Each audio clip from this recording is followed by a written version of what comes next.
La chronique automobile hebdomadaire avec Simon Beauchesne. L'heure juste dans le domaine automobile. Démarrez vos moteurs. Start your engine.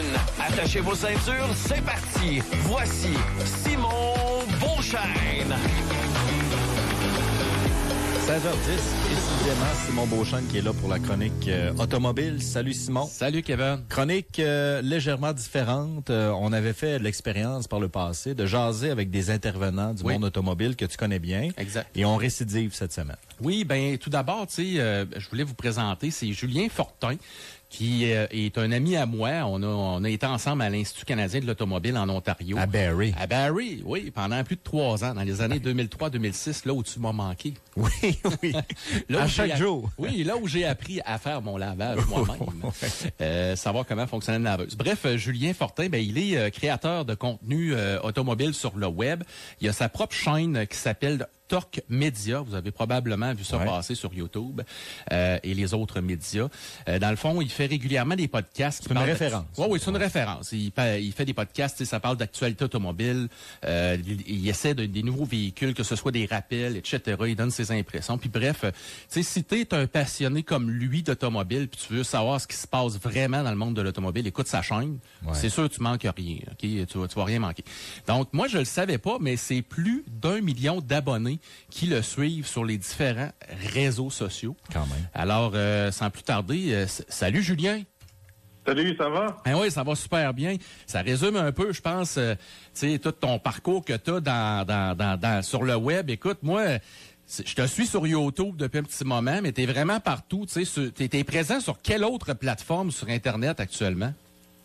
Présent sur toutes les plateformes, TikTok, Instagram, Facebook, X, LinkedIn, etc.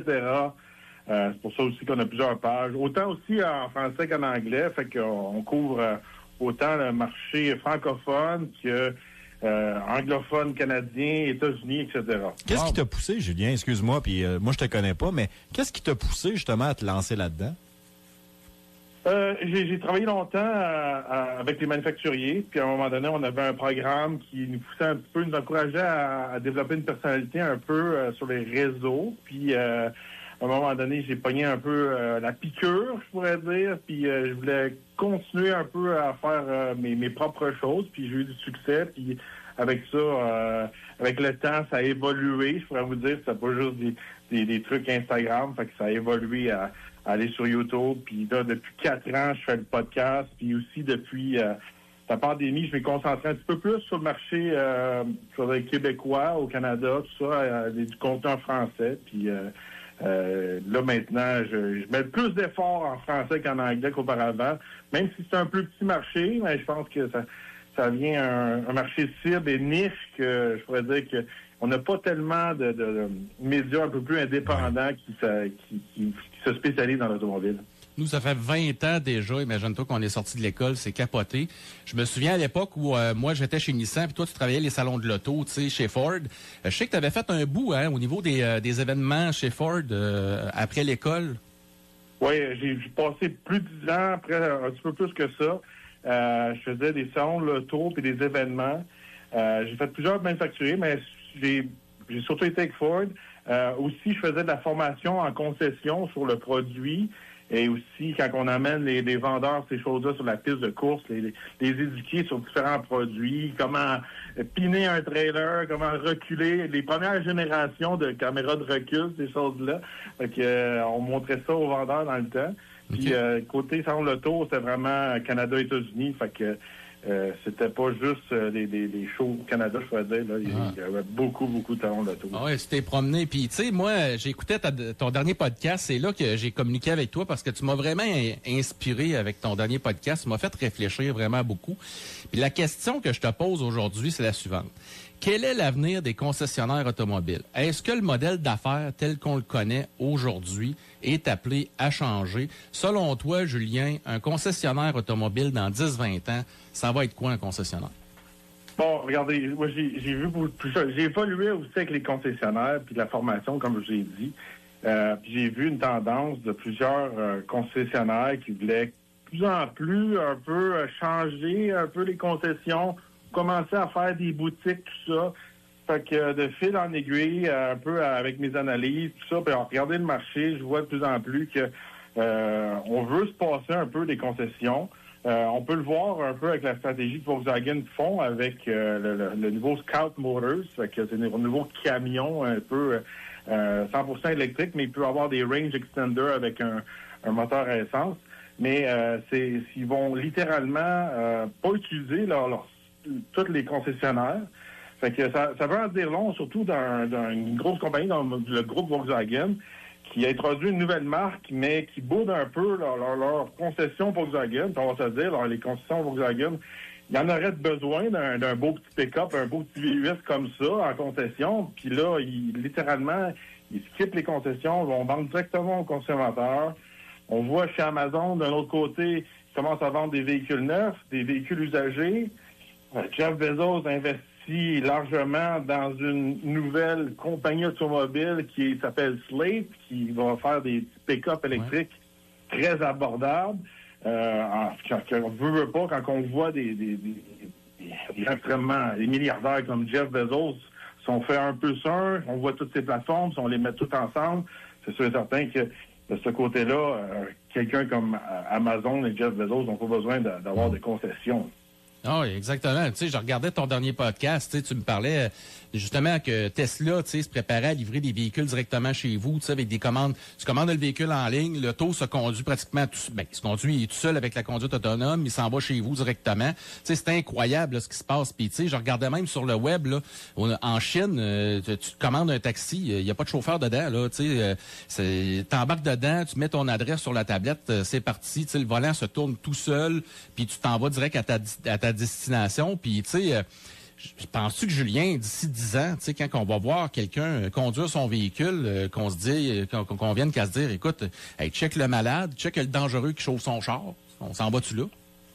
Ben, je pense que ça va être une question un peu politique. Ça va dépendre aussi comment ils vont nous forcer à avoir cette technologie-là, d'un côté.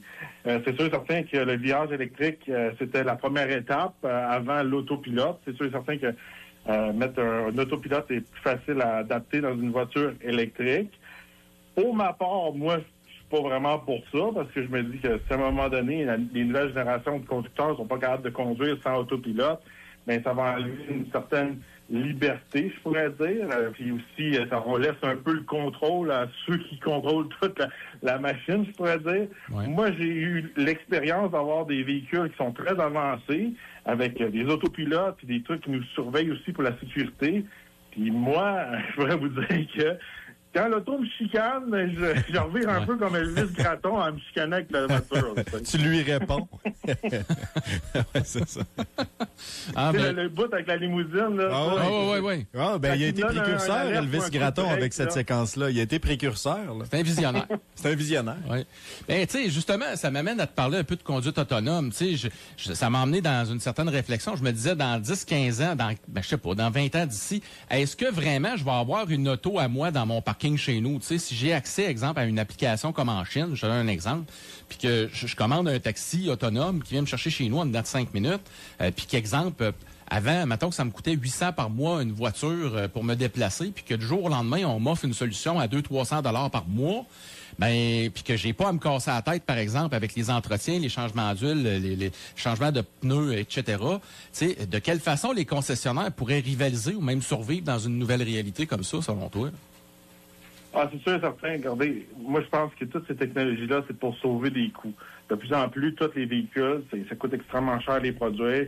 Il y a de plus en plus des réglementations des gouvernements qui font développer des nouvelles technologies ou développer des nouveaux véhicules sont rendus presque impossibles. Ils cherchent absolument à couper ou s'ils sont capables de couper pour faire plus de profit. Fait que quand on parlait tantôt des Tesla qui se prennent tout seuls, mais là, c'est sûrement plus d'emplois, puis c'est des coupures à des places qui peuvent économiser sur les transports, les assurances. J'en parlais dans mon podcast. Toutes les coupures que ça peut engendrer pour être capable de descendre les prix. Puis, à un moment donné, c'est sûr et certain que si les gens préfèrent Les magasins en ligne qui avoir l'expérience en concession que, on va se le dire, la plupart du temps, côté, on va dire, quand on magasine un objet ou un produit, bien souvent, le concessionnaire n'est pas en haut de la liste, il est tout bas. Là. Fait que les gens n'aiment pas l'expérience.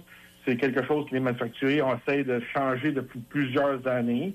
Fait que on voit que c'est sûr et certain qu'il va falloir qu'il y ait une certaine révolution de ce côté-là. Fait que ça m'amène à te demander, les concessionnaires, est-ce que selon toi, vont devenir un peu plus des dépositaires du manufacturier, des genres de centres d'essai avec des spécialistes de la marque qui vont venir vraiment t'expliquer la voiture sans nécessairement vouloir te vendre une voiture à tout prix avec un genre de concept sans négociation? Est-ce que c'est là que ça s'en va à l'avenir, à ton avis? Bien, c'est un petit peu ce qui était déjà en marche, je pourrais dire, là, avec les espèces de boutiques qui testent depuis plusieurs années. Au lieu d'avoir des vendeurs, ils ont des spécialistes de produits. Ouais. Puis aussi, je pense qu'à un moment donné, peut-être il va y avoir une transition, un peu comme qu'on a vu avec GM, quand ils sont mis à éliminer des concessions. Fait que c'était souvent le plus gros qui survivait. Fait que peut-être que ça va être peut-être les plus gros groupes de concessionnaires qui vont survivre et s'adapter à la transition. Ouais. Ben, merci beaucoup de ton temps, c'est apprécié. Merci d'avoir participé à notre chronique automobile. C'est vraiment un plaisir de te retrouver. Puis c'est sûr et certain qu'on va te suivre sur Torque Media, un peu partout sur les réseaux, Julien. Parfait, merci de l'invitation. Merci Julien, merci. Donc Julien Fortin, donc Torque Media. Allez voir ça, je suis tombé là-dessus à quelques reprises. C'est très, très, très intéressant. Beaucoup de contenu. Oui, beaucoup de contenu. Hey, Simon, avant de te laisser, la traditionnelle et incontournable pensée de la semaine. Et je l'ai nommé « S'adapter ou mourir ». On fait un petit voyage dans le temps, Kevin, aujourd'hui. On est entre 1910 et 1915. C'est un petit garage qui répare des roues de carrioles en bois. C'est à l'époque où tout le monde a des chevaux, tout le monde a des carrioles pour se déplacer. Les affaires vont très, très bien. À un moment donné, t'as un gars qui arrive. Il t'offre une franchise automobile Ford, mais à ce moment-là, personne n'a d'auto. Seules quelques personnes très riches en possèdent une. Comme entrepreneur, imaginez-vous, vous faites quoi? Est-ce que vous sautez dans le vide, dans l'inconnu? Celui qui a choisi de s'adapter a certainement été largement récompensé pour son goût du risque, pour l'aventure d'une technologie nouvelle. Sur le coup, imaginez à quel point cette décision-là a dû être difficile à prendre pour cet entrepreneur et à quel point cette décision-là de s'adapter devait être contre-intuitive. 20 ans plus tard, en 1930, c'est plus de 23 millions de véhicules à essence qui étaient immatriculés aux États-Unis. Ça n'aura pris que 20 ans pour tout changer. Très intéressant et très éclairant. Merci. On peut apprendre de ça également, encore aujourd'hui. Oui. J'ai hâte de voir quelles seront les 10 prochaines années ou même les 20 prochaines. Exactement. Où est-ce qu'on en sera dans 20 ans? Ça va être intéressant. Merci, Simon. Yes, à la bon semaine week-end. prochaine, on va faire la pause et dans quelques instants, je m'entretiens avec Stéphane Tremblay pour la chronique du vendredi.